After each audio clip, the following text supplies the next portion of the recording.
Bonjour à tous, ici Alexandre de Vries, on se retrouve pour une nouvelle vidéo sur Photoshop. Aujourd'hui on va essayer de comprendre les masques.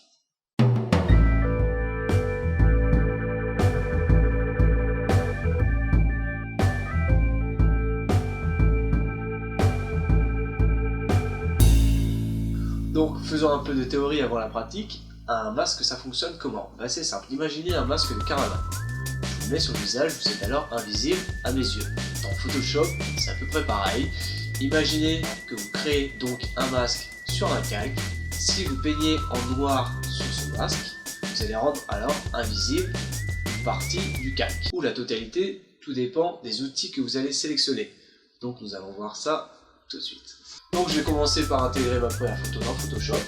Cliquer déposer comme on l'a vu dans la vidéo des calques. On voit la taille de l'image, c'est plutôt une grosse image, très bien. Deuxième chose à faire, on duplique pour déverrouiller en fait notre espace de travail et pouvoir travailler enfin sur notre premier calque que l'on renomme 1. Je vais intégrer maintenant ma deuxième photo pour créer un masque. La croix m'indique que je vais pouvoir redimensionner à l'aide de Shift et du clic gauche de la souris. Je garde la modestie de mon nuage. Quand je suis satisfait, je fais entrer. Je peux le déplacer avec l'outil de déplacement. L'objet dynamique, on le pixelise juste là. Je vous explique pas ce qu'est un objet dynamique parce que c'est pas l'ordre du jour et c'est un peu complexe. Donc, je renomme ma deuxième photo. Je crée tout de suite un masque de fusion juste ici. Ajouter un masque de fusion, oui. Là, il me crée en fait mon masque qui est blanc.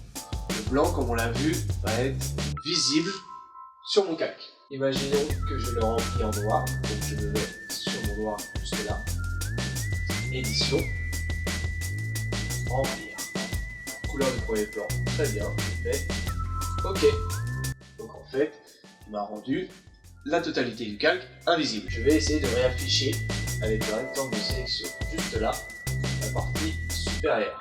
Donc, logiquement, je sélectionne le blanc. Juste là, ou alors avec le raccourci clavier X.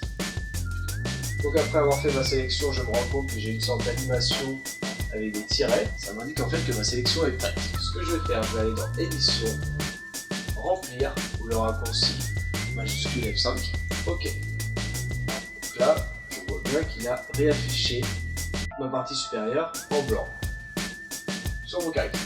Je les sélectionne en faisant CTRL D. Très bien. Maintenant, on peut voir qu'on a d'autres outils. Et ces autres outils vont nous permettre en fait d'être plus minutieux pour créer des calques solides qui soient en fait crédibles dans notre composition. Donc on sélectionne par exemple l'ellipse et on va faire une forme comme ceci que l'on va remplir. Édition, remplir. Voilà, il va réafficher une partie du bouton qui est dans l'ellipse. Je désélectionne en faisant CTRL D. Donc découvrons d'autres outils avec le lasso sur le raccourci L du clavier. Je fais une forme comme ceci. On sélectionne le noir et majuscule F5.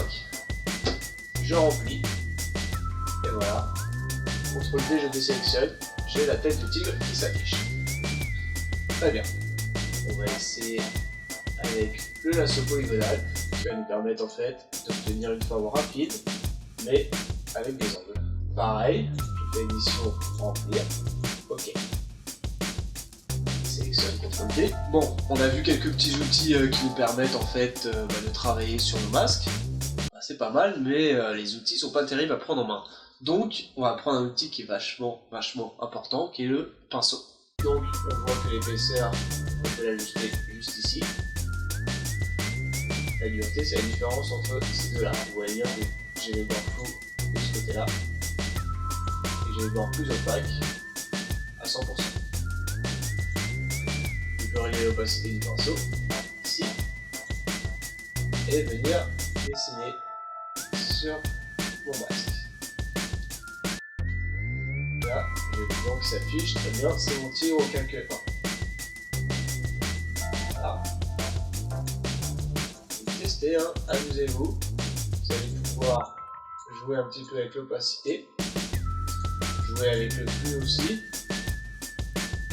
Nous verrons très prochainement ce qu'est la différence entre opacité et flux. Je l'ai découvert il n'y a pas longtemps. Ce qui est important aussi de tester avec le pinceau, ce sont les broches. Les broches, en fait, ce sont des formes de pinceaux qui vont nous permettre d'obtenir des effets de sympa.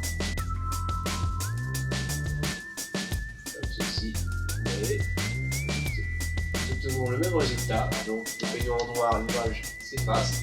En revanche, elle ne s'efface pas de la même façon pour obtenir des effets sympas. Voilà, c'est plutôt naze. Mais en revanche, avec un petit peu de talent, surtout du temps, vous allez créer des trucs monstrueux. Donc voilà, on a vu que le pinceau en fait c'était un outil très important pour venir travailler minutieusement ces masques.